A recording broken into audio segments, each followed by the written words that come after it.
Good morning, everybody. Hey, Good to see you. Good morning. Steve's not with us this morning. He's driving, had a kind of an emergency trip that he had to do. But Bill's back with us, fresh from the rice paddies. So we should have a decent show today. Anyway, who wants to do the rundown? Jerry, why don't you do it, Jerry? Can you see it? Yeah, thanks. Hold on. Rob T-Man, good morning. Thomas, Spike Man,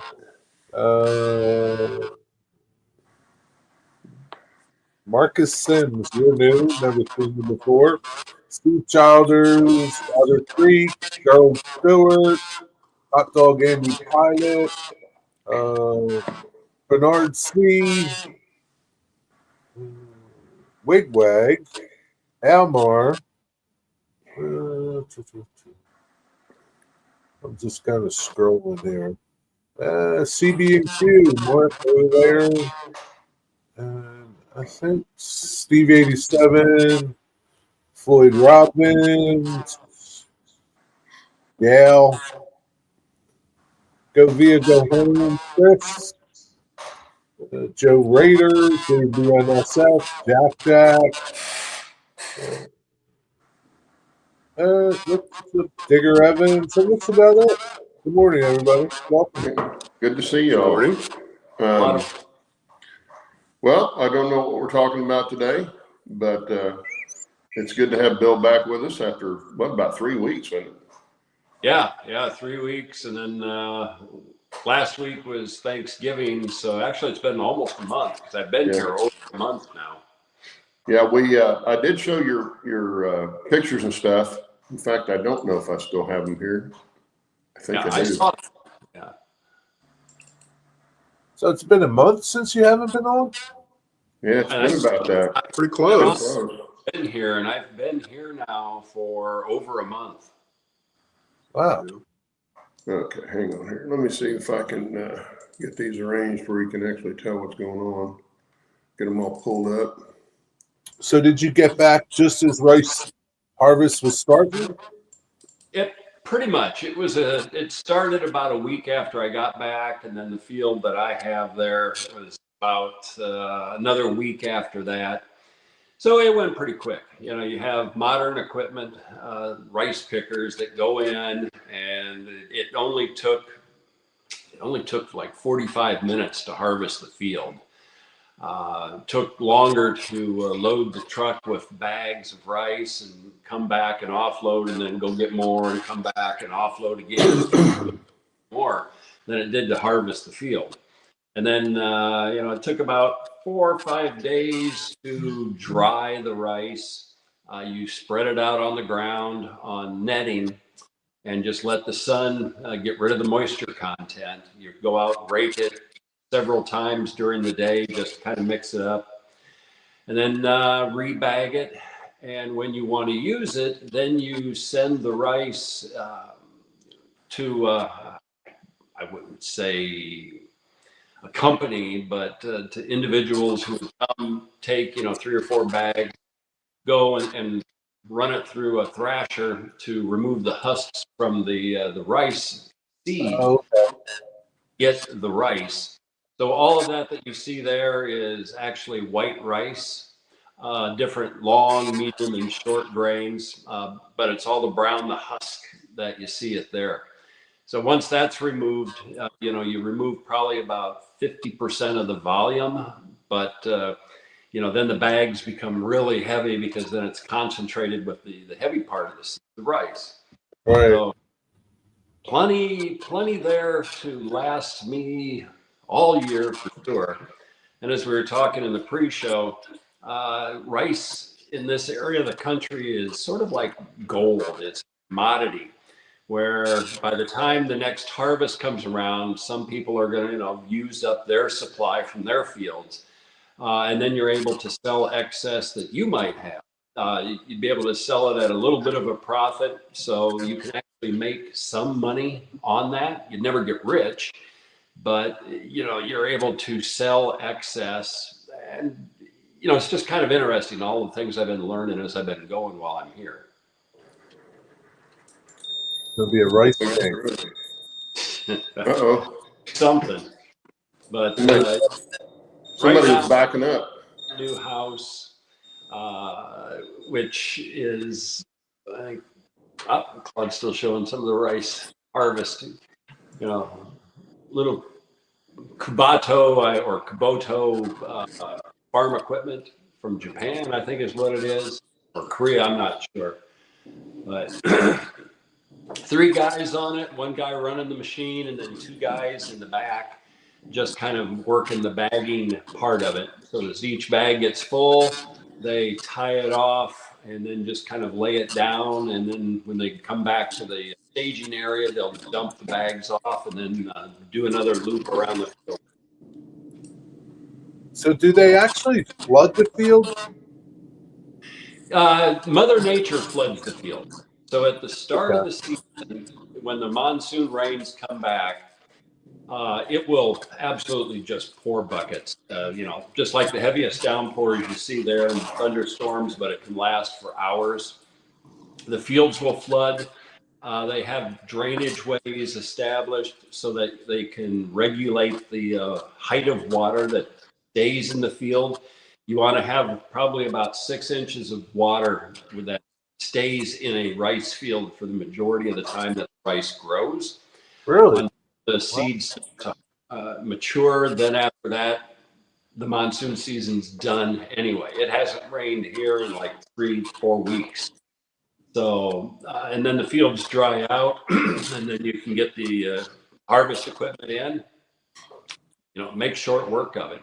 Next thing to do will be to plow the field here in a few weeks, just kind of turn it, and then it'll be ready for next spring to plant more rice when the monsoons come back.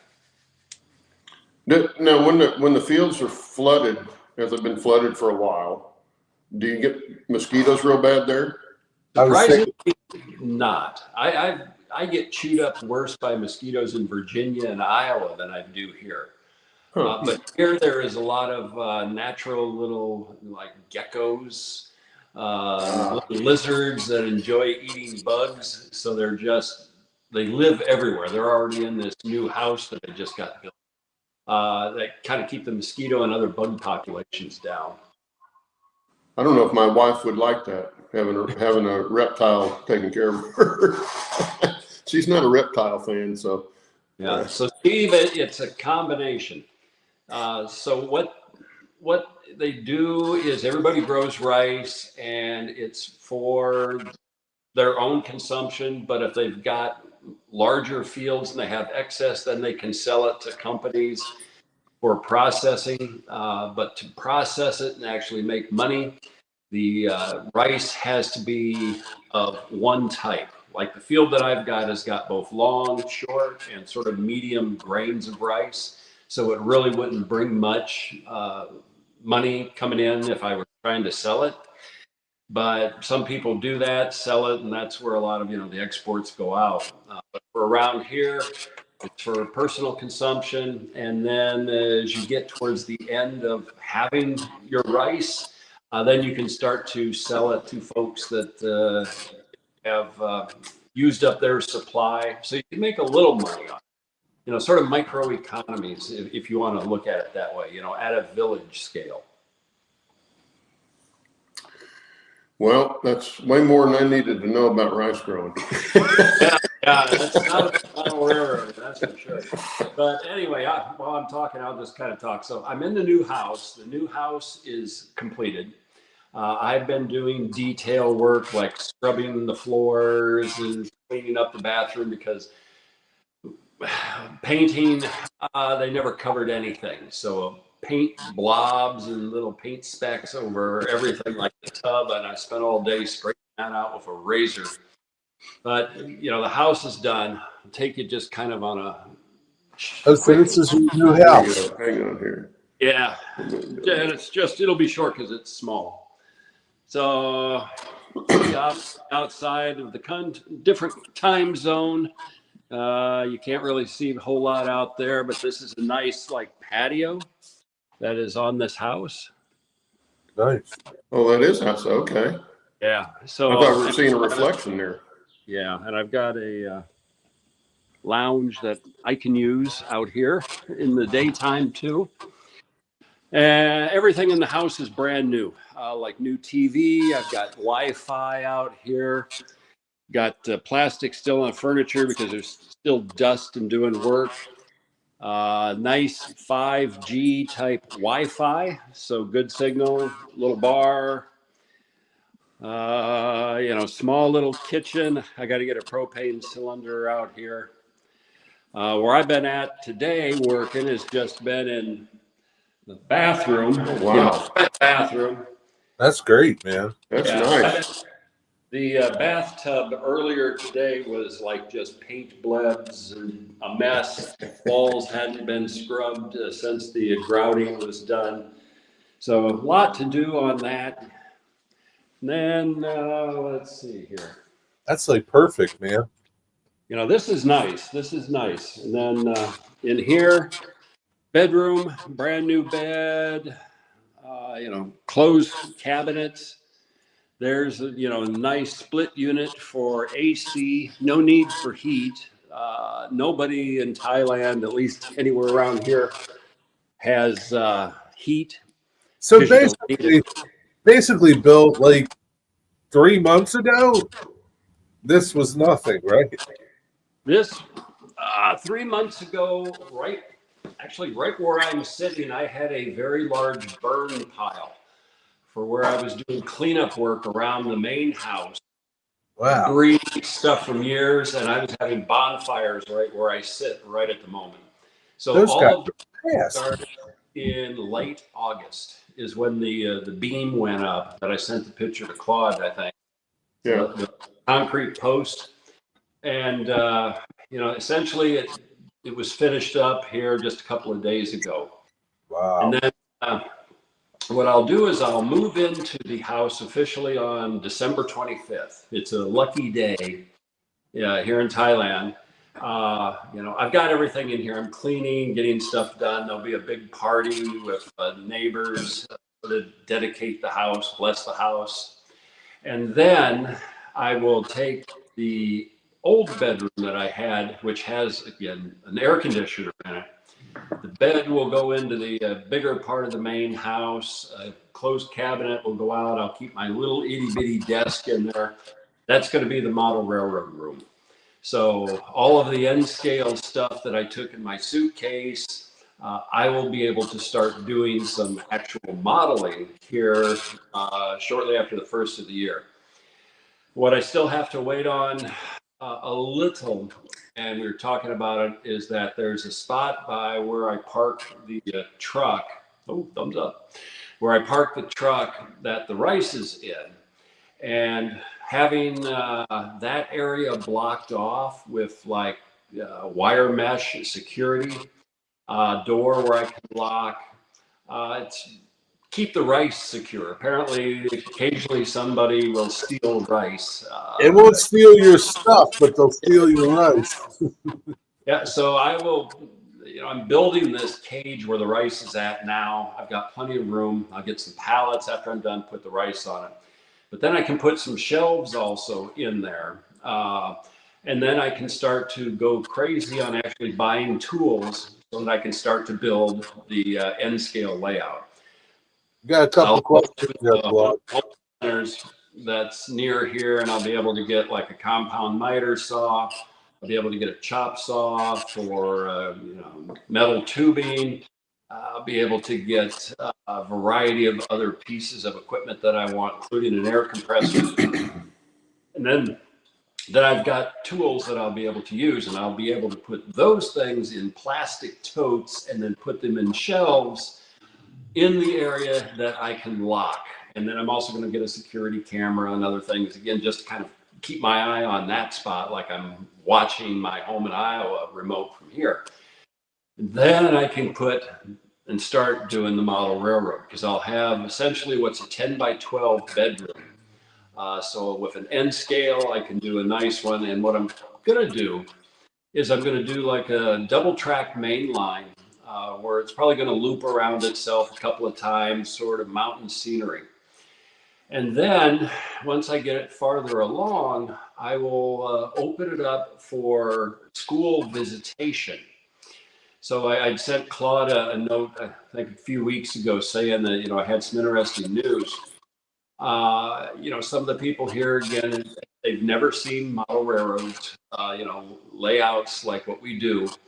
And they've talked to one of the sort of, I guess you'd call it a district leader, essentially what would be like a county commissioner, stateside, it'd be a rough equivalent.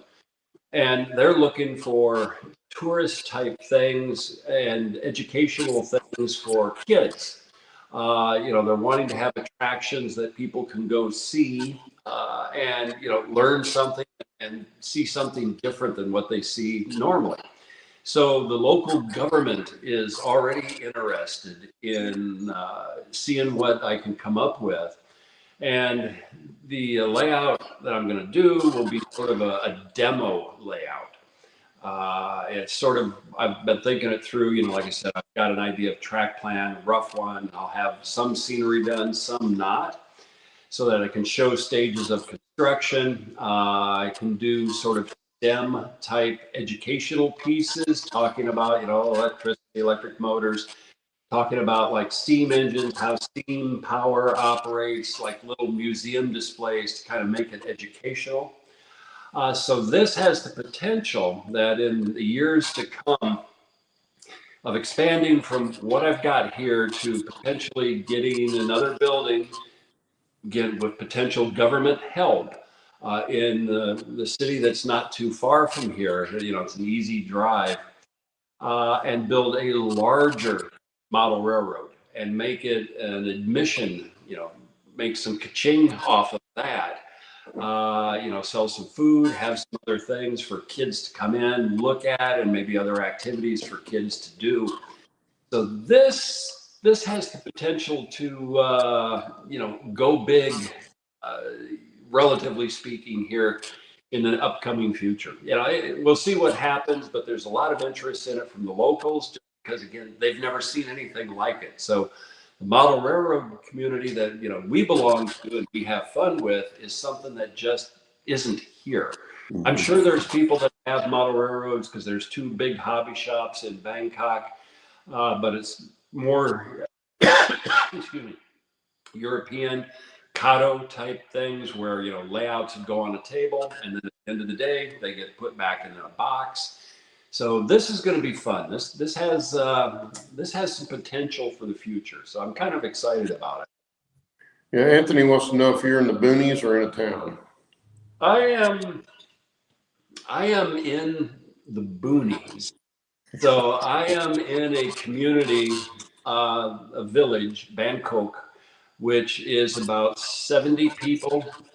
You can go about a mile, and then you're in another village. You go half a mile, you're in another village. That's how it is. The nearest city of any size is Uttapan Pisai, and that probably has maybe 10,000 people. And I'm in far eastern Thailand. About an hour and a half, 2 hours, and I could be over in Vietnam or Laos. I'm kind of out in the boonies. But I got good. I can relate to that. What time? What's the time? Whatever time after 10, it's, I don't know, probably about 10:15, 10:10, something like that. So you're 12 hours ahead of us, right? Yes. Right, yes. Right at 12 hours ahead of it. Well, not of me, but of Eastern time. You're 12 hours ahead of Eastern. My Saturday is done. Once we're off here, I'm going to bed. Yeah. Well, I knew you were ahead, but I didn't know what the hour difference was. Yeah. Do they have trains over there? They do have trains. I've been on the passenger trains. Okay.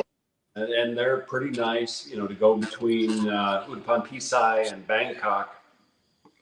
They don't have a lot of freight trains. You see some, Like, for example, last weekend I drove to Pattaya, which is like an 8-hour drive from here. They had an international fireworks festival. Pattaya is a big tourist attraction. You know, it's on the ocean. Beautiful, and the water was beautiful. Beach was beautiful. You know, it's just a beautiful place. I crossed one train track in that entire distance. And that was it. Wow. So they have them, but they're kind of sparse. Yeah. And they just don't do a lot of traffic. It's, you know, and I haven't had a chance yet, but I need to. When I get to a track, I want to measure it because I think their standard gauge that they run here is essentially narrow gauge. Because the times I go over the track, it definitely looks narrow compared to what we see stateside. But the equipment is the same size as stateside, you know, for like passenger cars and all of that. It'd be cool to check out, you know, videos of trains if you see them. It'd be pretty cool, like if you did like a walking tour of your little town or something.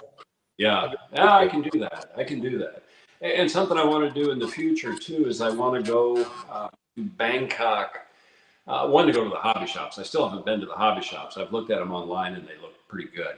But I want to go to like the Ministry of Transportation and talk about and see if the railroads, if they have any like photographs, really cool scenic areas. Because if in the future I'm able to do more with modeling, I would like to model something from Thailand so that it kind of can relate to it. other than them seeing, you know, American style freight trains and passenger trains going through American mountains, American towns. It would be nice to do something that's more local based. Yeah. You know, I've got ideas that if I can get, you know, a place in the future, you know, have a big model railroad display, have another model railroad, you know, like Thai based to kind of show Thai, like old Lionel, old O27, just so that little kids can actually just run and have some fun with stuff. Yeah. And sell some food, you know, charge a little bit of money, but you get a little bit of money from one person. But when you multiply that by maybe hundreds on a good day and a weekend, you know what, you can actually make some decent money and I could reinvest. You know, we'll see what the future brings. But that sounds cool. I'm looking forward to possibilities.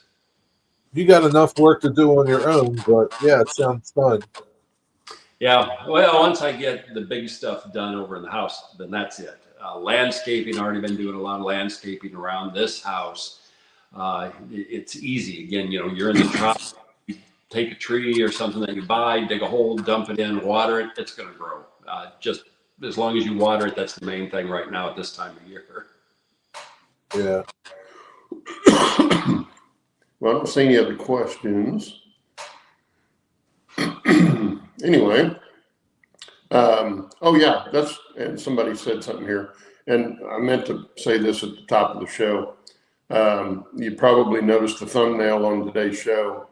I found a good picture of a 48-star flag because this is the anniversary of Pearl Harbor, and the reason it kind of came to mind when I realized it was December 7th today was wife and I had just watched the newer one. It was made 5 years ago, but movie Midway, which has a really good story. They told the story really well.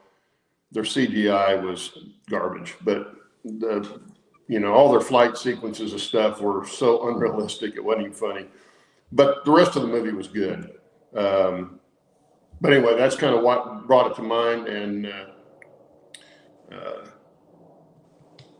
I thought I'd just stick that up there as a thumbnail and remind everybody that it is anniversary of Pearl Harbor. But Anyway, do we have any other questions? I don't know if we got any other questions here.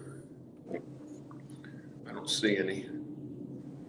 Well, Jerry, what are you working on? Show everybody what you're working on. Just what you were talking about earlier. Dennis was talking about doing a roof, and I just cut tissue paper, and matte medium, laid it down, and now I'm gonna do color to it. Kind of like Boomer did his, and Dennis did one of his buildings. But yeah, That's all you. Well, so how how's is the the benchwork building coming besides for the just the layout? roof? I want to see the actual structure. uh, Like what is the prototype? Oh, And that's what nice. is the model? I don't know. It's a DPM kit. The DPM kit? Does it have Sorry a to say, name? I can tell like that. it. It's a good looking Yeah. kit. Rob something or other. Rob, I can't remember what it is. Rob something. What did you use for the mortar? Just white paint. White paint came down. Wiped it off. I kind of like your method a little better. I'm going to try that next. I got another kit I'm going to do. But yeah. Yeah, it looks good. Looks Yeah, good. those was it DPM kits? Yeah. They're really nice little Yeah, structures. they're good little kits. I like them. Yeah, for brick buildings and rock buildings, they come Yes. out really nice. I've got Yeah. 2 or 3 that I bought on eBay that were already put together that I've got to redo. But yeah, they're all about that size. So they make a good little downtown area. Yeah, they do. Some are bigger. Some are bigger. The other one I have is a little bigger. It's called Goodfellas Hall. Yeah. But But you can make some really good flats with those too. You know, make them about a couple inches deep, cut them in half across, and actually use them for flats. I've seen them done that way too, and they make really good flats. yeah, you could probably use both the back and the front, right? Yeah, you could. You could cut it in half and have them side by side. Would be easy to do because they're just plastic. And then they've got that same company makes the kits, like expansion kits or scratch building kits, where you can build whatever you want out of them. They just have wall panels. Yeah, I've got several in-scale buildings that are scratch built out of those DPM pieces. Mm-hmm. Yeah. And you can use one piece of it and make the rest of it a wood structure, or there's all kinds of different ways of doing it. They are pretty. Can't think of what I want to say. Versatile. And what you build with them. Yeah. Deep Run Mike had said DPM kits capture the 1900s, and I like those buildings. They're like a lot of character in those buildings. They're just really cool buildings, Well, the thing about that era is that was when railroading was, everywhere. Yeah. I mean, everywhere, because every town, especially in the Western United States, relied on railroads to survive because they didn't have highways and stuff. So it was the railroad that brought everything in, and that's where they built all these buildings, right there on the tracks. Back then, railroads were big. Trolley systems were huge. Trolley systems, they were in every town. Trolley systems, and sometimes there were multiple ones. Like Dennis would have one, Claude would have his own.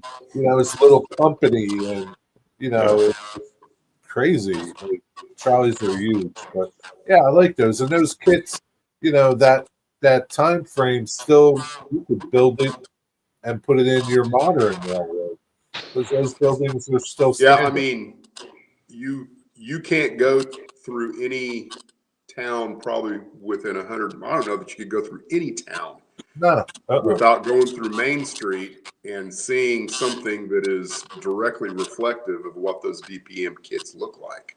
Oh yeah, for sure. That's what every structure looked like in any downtown. Yeah.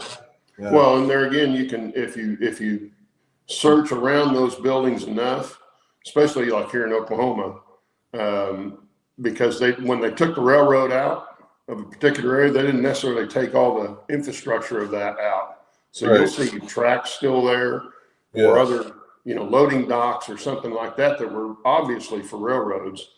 And you still see a lot of that here, and they're right around those buildings that look like that. Yep. when they were all on Main Street. I've got one that sits across the street right over here. Yeah. But it doesn't look like that. But it's old. So Dennis, you had your premiere Thursday night about your little turntable. That was actually a neat little way of doing that. Oh, you mean the temporary turntable thing? Yeah. But you're getting ready to start some kits that are going to be a lot of fun to do. I don't know if you want to tell everybody about those right now, but Well, I mean, I thought about somewhere I had a written down list of my production schedule for structures, up until early spring or so. But hopefully I'm going to finish my grain elevator. If not this weekend, I should for sure finish it next weekend. And then I'm going to start on the Kitwood Hills 65-foot gallows turntable. That'll be the next thing I build. And I'm not sure what I'm going to do after that. I will probably return to Silver Gulch and start. I'd like to get at least 2 or 3 more scratch builds for Silver Gulch completed before I go back to working on bench work and track work. yeah. Did you want to show what you were showing? Sure. Well, what you sent pictures to me. It's delicate, so I can't show it as a completed model because it's not glued together yet, but I can show you the components. Oh, okay. Well, I can put the pictures up that you texted. I didn't think I texted any pictures of this. I thought you did. Oh, I don't know what are you showing? Yeah, we may be talking about 2 different things. I'm talking about my stamp mill. Yeah. Did I show you? I put them on Facebook. You put them, I don't where think did I you put texted those? anyone. Yeah, I know you did. Well, Let me make it find them bigger. here. That's a kit. No, that's This is a Wild West Models kit. And so I got this put together. I finished it yesterday around 4 o'clock. Pretty proud of it. I think it's a really cool looking, well-designed kit. And so I was taking pictures of it. And it's got these amalgamation tables that, of course, I can't. You probably want to go to my Facebook page. You can see what the finished model looks like. But this is, Okay. they go on there like that. And then there's this little, I'm going to breathe on it and it's going to break. But it fits up here as a kind of a work platform. And I got finished with it, took pictures of it, and was in the process of moving it from where I took the pictures, which was right up here, over. I was just going to set it beside my stamp mill because it's going to go in the stamp mill. Fell off of the little thing I was taking the pictures of and shattered on the floor.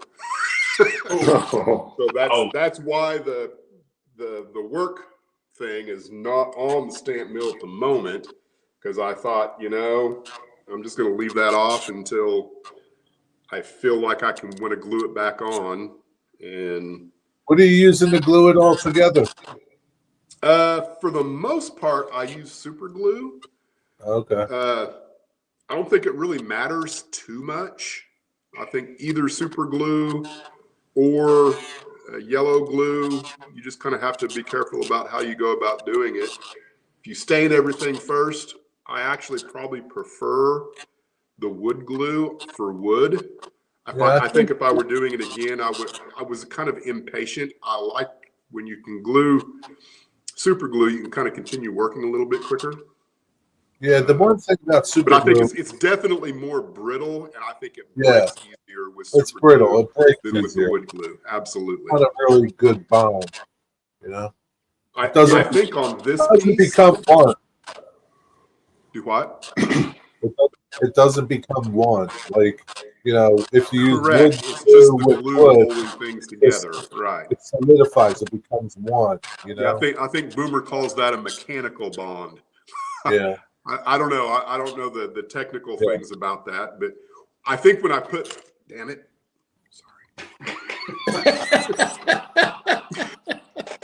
I think when I put this back on, I'm going to try and drill it and put some mini track nails in it, so it will maybe actually stay on a little bit better.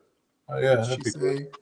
She says she's amazed at the detail of the kits that you do, and she's lucky that you're as patient with her as you are with your models. Yeah.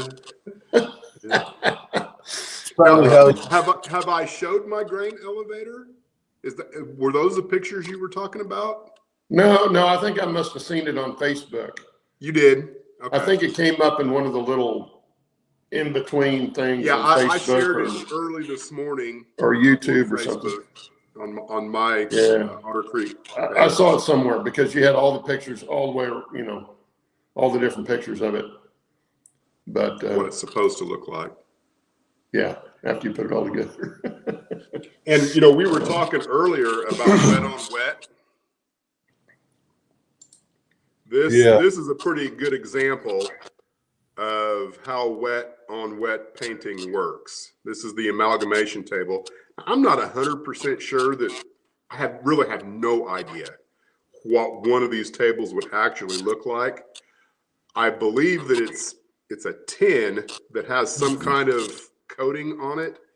So, I just used some dark gray, some light gray, and then went with some earth colors and just made it hopefully look like a dried metal table with dust on top of it was the idea. Dennis, I don't know if I was successful, but Dennis, I'm sure if you post a picture of that on your YouTube, somebody will tell you how it's supposed to look.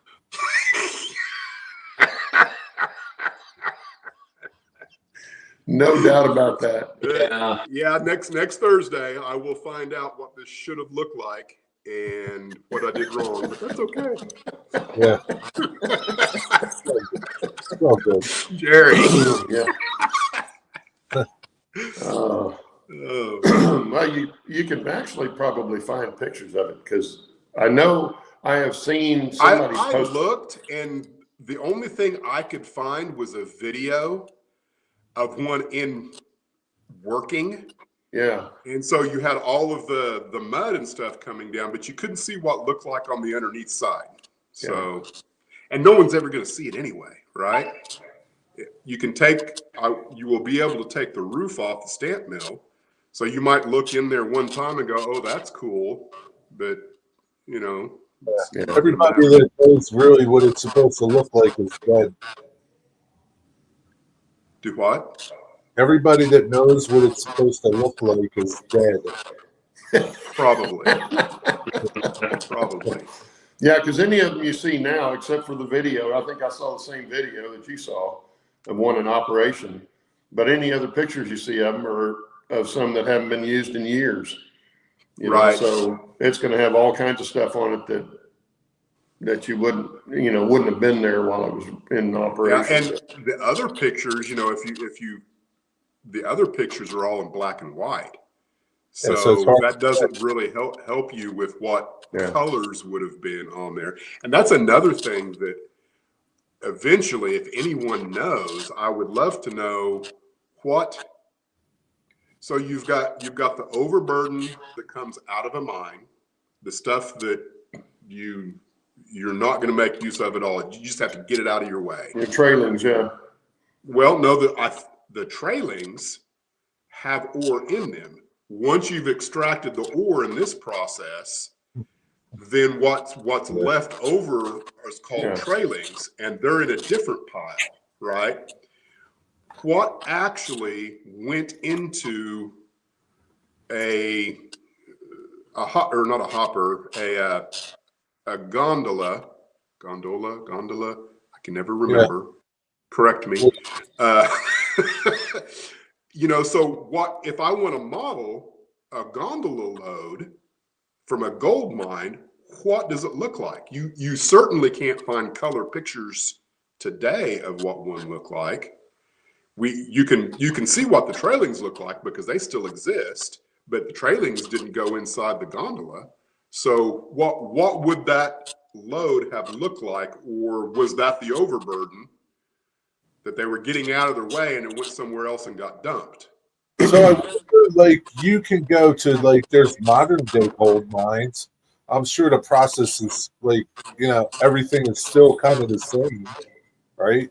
It's just more modernized. More refined, and they don't Maybe. use water. Oh, look at Bill proving us all wrong here. So Argo gold mine in somewhere, but yeah, I just went in and looked, and Can you see what color it is though? it's kind of an off whitish color with a little was bit it of used? sort of Was it rust. used yesterday? This. Let me hang on just a second, because this was.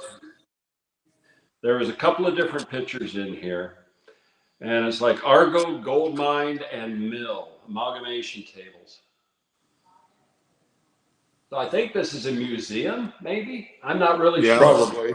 And I'm presuming that that's kind of a tin because they're kind of washed out there. Yeah, I think like, I've seen that, and that's kind of the color I was trying to go for. I think mine was a little darker than that. yeah, because the one that's over on this side is kind of that rust red tin looking, a little bit more reddish color. See, I figured it was galvanized tin. That was just what seemed logical to me, is that to keep it from rusting, they would have used galvanization, because wood wouldn't last at all, right? You'd have to put some kind of thin metal over top of your wood. Yeah, but a lot of those tables too, they had other chemicals in there that they used to break the ore down, separate the ore out. So that also gets into it, over time. My understanding of that went into bags and then went into boxcars. Is the valuable stuff went into bags and went into boxcars, but I haven't done a lot, because ultimately it doesn't really matter, because I'm going to have a boxcar go in and come out. There's not going to be any little things going into the boxcars, but as a curiosity for myself, I would like to understand the process a little bit better. Indiana, is that right? Idaho. No. It's Idaho Springs, Colorado. So okay, it's up gotcha. It's up near the Georgetown Loop area. Yeah, I'm familiar with that mine now that I think about it. Yeah. And it's right there. You can see it off the highway, I-70. Yeah, I think Harry Bunk, that's on his layout. Did I say that right? Is it Brunk? Yeah, it's a famous. His railroad is one of my inspirations. I just can't remember how he spells his last name. But to answer your question about what goes in the train cars, a lot, depending on where the mine was and if it had a railroad right there by it. There's a lot of them that they didn't have a railroad right there next to them. They had to get it from the mine, or not necessarily the stamp mill, but from the mine to a mill somewhere. So they would carry all that stuff down. And well, this is a combination mine and mill. If you have that, then they're sometimes your mines got so prolific that they went ahead and created the mill in the same location of the mine so that they wouldn't have to ship it everywhere. Yeah, I wish I'd have taken some pictures of the mill that was there. I've shown the pictures before of the tram buckets coming down from the big valley across the river, coming back toward the picture that I took, because I was interested in the trams system and the buckets. I didn't take any pictures of the mill, but there's a mill right behind where I took that picture. And in fact, you can still tour that. It's a self-guided walking tour, I think, on it. But all that coming from that mountain valley high Mountain Valley down the tram system went into that particular mill. Now, I don't know if they had others in there. They probably did. And I know it had train tracks coming up to it from the Colorado Northern that came up all the way to Animas Forks, because that particular mill was about a third of the way up to Animas Forks. And I know they took the train all the way up there. And they had mills in Animas Forks too, because they had so many mines up there. They were milling it right there too. Yeah, there was lots of that going on everywhere. You know, so you could model it pretty much 1930s, any way you wanted to, as far as the transportation end of it. I would think, because there's a lot of them that didn't have railroads to them.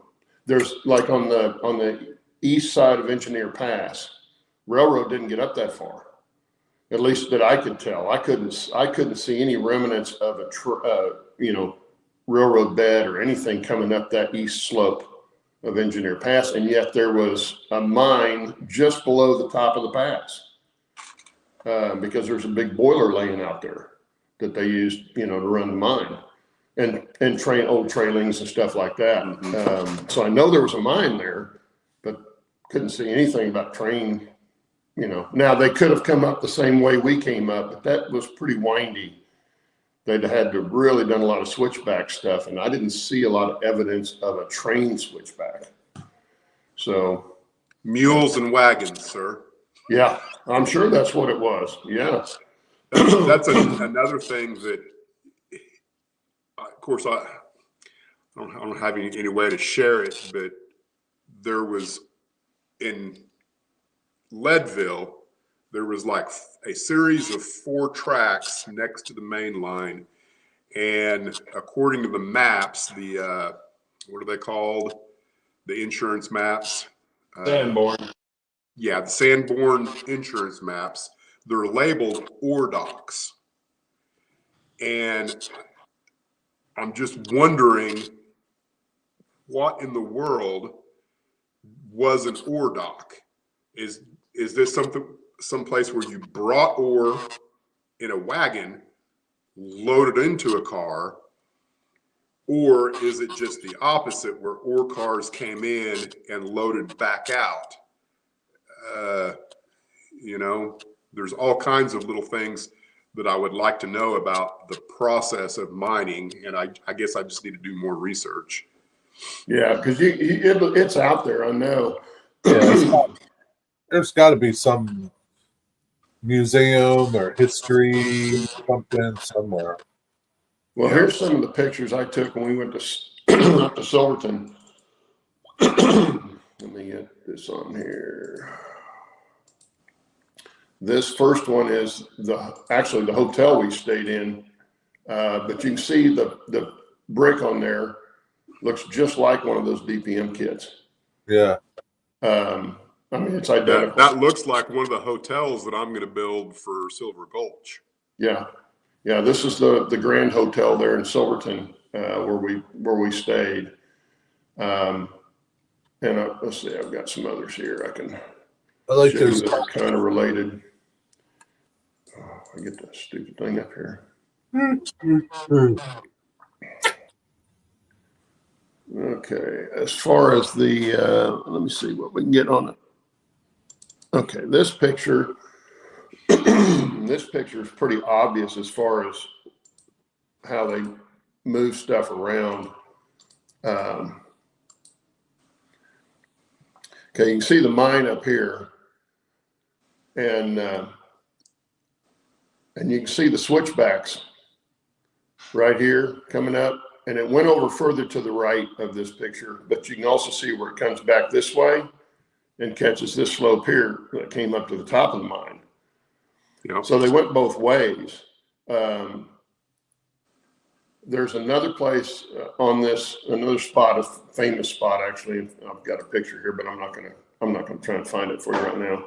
Is the Eureka? I don't remember the name of the mill. It was a big stamp mill in Eureka, which is just south of Animas Forks. And it had trains, up on top of it. And it went up the mountain quite a ways, up the side of the mountain. And it stair stepped down, because that's what they did with those stamp mills.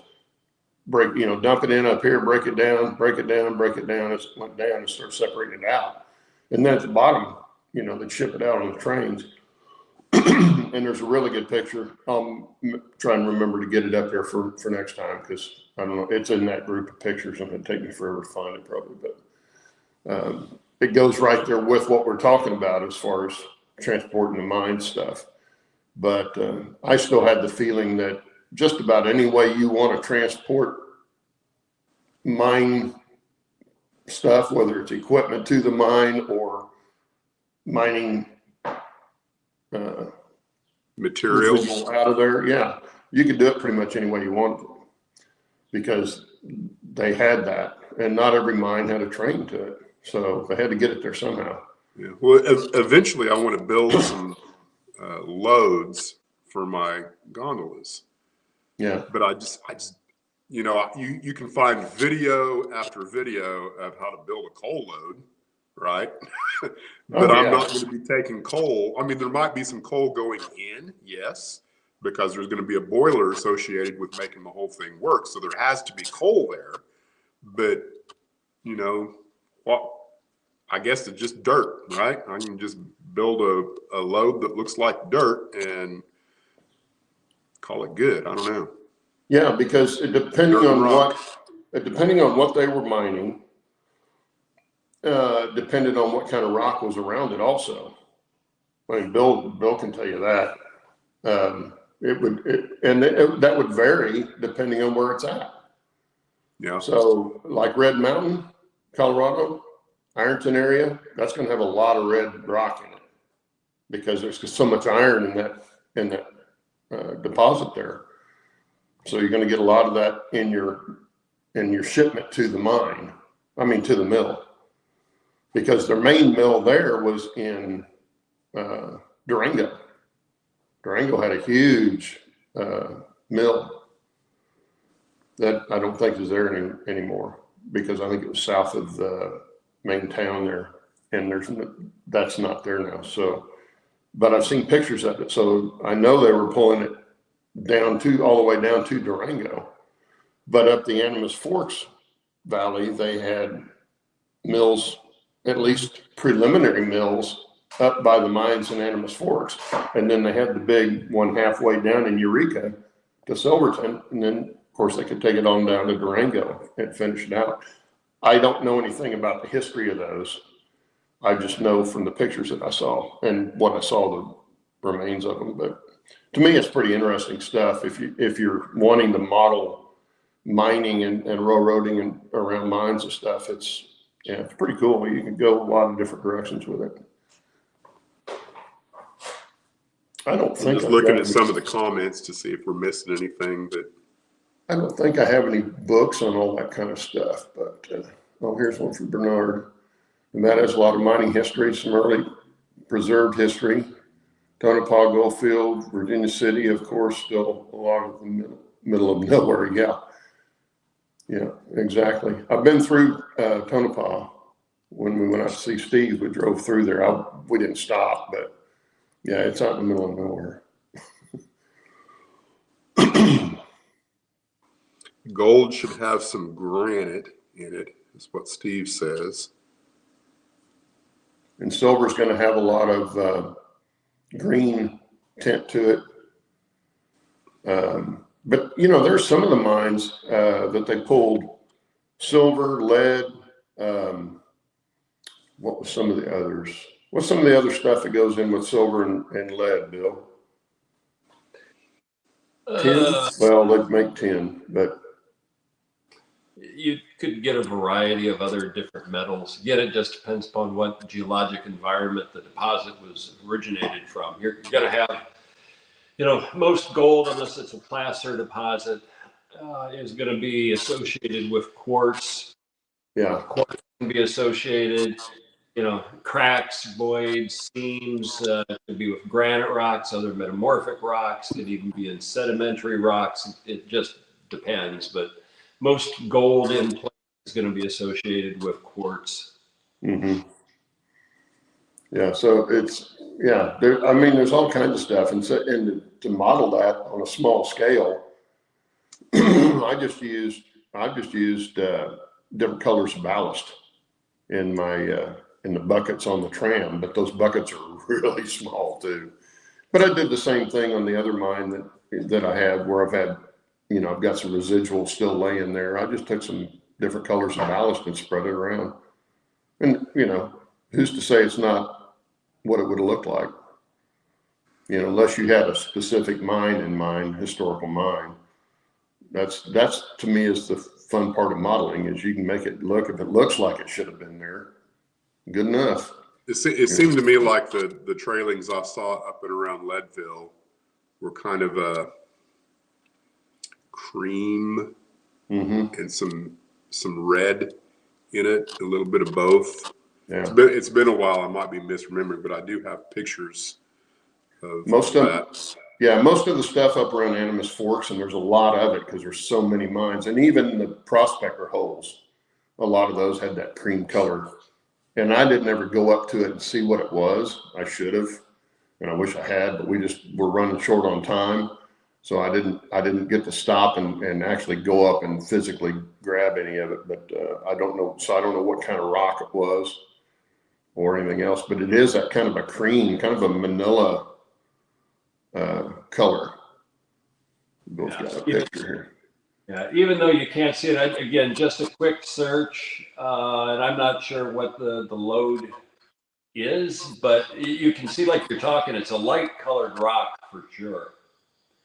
Yeah. You know, if it was dark, it would definitely stand out. This would be more of like a cream, light tan, kind of a rock for whatever ore they're using or transporting. Yeah. Well, it's like the find that picture. I thought I had. Well, yeah, this picture right here, the one I just showed. Come on. You can see the different colors. This is browner down here, but this is trailings out of this mine. You can see how creamy color it is. It's not white, but it's got tinges of other colors in it, but it's mainly that real bright cream color, which is interesting because I don't have any idea what that could be, but it's definitely different than the surrounding soil or the upper layer soil. Yeah. Yeah, I don't know. Yep. But anyway, well, we got about 2.5 minutes left. We got any other questions? Anderson, you know, since all the pictures are in black and white, you can just use white, grays, and black. There's a guy that's building a model railroad that he Black and is white. making the railroad black and white. Yeah. Yeah. Oh, really? Great. Yeah. Pretty That cool. would be cool. A diorama like that would be kind of cool. It looked like a photograph. Mhm. It would be interesting. I'd prefer just to use the photographic setting, you know, change the color picture into black and white. It looks just as good. Oh yeah. Well, Dennis does that on his videos, and then of course got the perfect music to go with it. So he used I know there's a technique you can use on the video that makes it look like old film, which really adds a ton to it. On mine, it's called Silent Era, I think. Yeah. Yeah, so it looks really cool, especially with the era that you're modeling in. It goes I use iMovie because it comes free. Yeah, I've never used that. I've got it on mine, but I've never even gotten into it and looked at it. I'm not that ambitious. Not hard to use that, because I use that too. No, all I use is an editing deal to edit my clips together. But if I get real ambitious sometime, I might get into it, but I don't see that happening. Well, that's our time, guys. Thanks for being here. Good to see everybody again. Bill, welcome back, man. Oh yeah. All righty. Well, Dennis and Jerry, thank you for being here, and everybody in chat. Have a good rest of your weekend and a good week, and we'll see you back next week. See y'all. Later. Thanks, everybody.